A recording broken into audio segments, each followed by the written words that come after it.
Hello everybody, I thought I'd take this opportunity to talk about Deep Web, which is story number 3 in the Newton Town series. It will be out hopefully by Saturday this week. Number 3 is focusing on Justin Dawson, who is the love interest of Lisa from room 242, which is the previous story. In Deep Web, we follow Justin Dawson. At the very start, he's just lost his job. He's arguing with his boss because he hasn't been paid his overtime that he should be paid for the past 3 weeks. So he's very angry with his boss, and so he argues with him, and that's when he loses his job. And in Deep Web, we're also going to, it takes place before room 242. So quite a few years before them, and it will lead up to room 242's events, and they'll be included in this one as well, so you can catch up and see it from Justin's perspective as well as in room 242 it's from Lisa. And it also goes beyond room 242, because at the end of it I probably left people asking quite a few questions when it ended very abruptly as it did. So this one will clarify what happens next.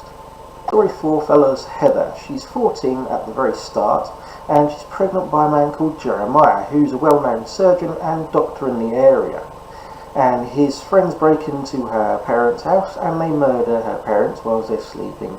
And then Jeremiah follows, and then he performs a cesarean on her. We do not know if the child is alive or dead at the very start. Then it goes to in the future where she's now 34, and I give a little bit of detail about what she's been doing in those previous years, whereby she's living with her aunt and uncle on their farm for the past 10 years, and then after that she decides to set out on her own and try and earn some money, which is what she uses to try and track down Jeremiah. And her trail leads her all the way to, yes, Newton, of course, it's where everything is set. So her trails led her all the way to Newton, and here she discovers that Jeremiah has been living here for the past several years with also his friends, and she would also like to get her revenge on them. But I won't go into too much detail about why she wants to do that. You have to read it for yourself to find out why she's after them all. And she possibly gets her revenge on all of them. It's quite a good read, very enjoyable to write as well. It's very dark, which is just what I wanted to go for. Story 5 at the minute that I'm working on is called Ghosts of Newton. This one follows Thomas. It's set in 1760, so it's a time before there was proper police and law enforcement. They had a thing called constables and the night watchmen. So I thought I'd make a new character set in that time, and his name is called Thomas. At the time he's 40 years old at the very start, and it's his first night as night watchman in Newton. At the time, past few months, there's been a few murders going on, and it was also the night watchman who was murdered. So it's pretty nervous during his first night.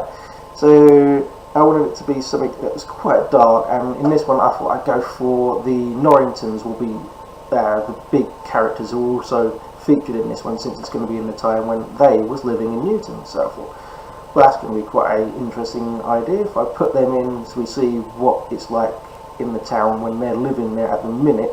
And then for story number 6, it's going to go way back to how the Norringtons became the Norringtons. So I won't give out too much information on this one, number 6, because I don't want to spoil it. It's been a long time planning that one, and I'm going to enjoy reading it as much as I am writing it myself. So I will leave links in the description to my blog, my Twitter, my Facebook fan page, and the links to my Amazon where you can find The Engagement, which is the first story, and also Room 242, obviously the second story.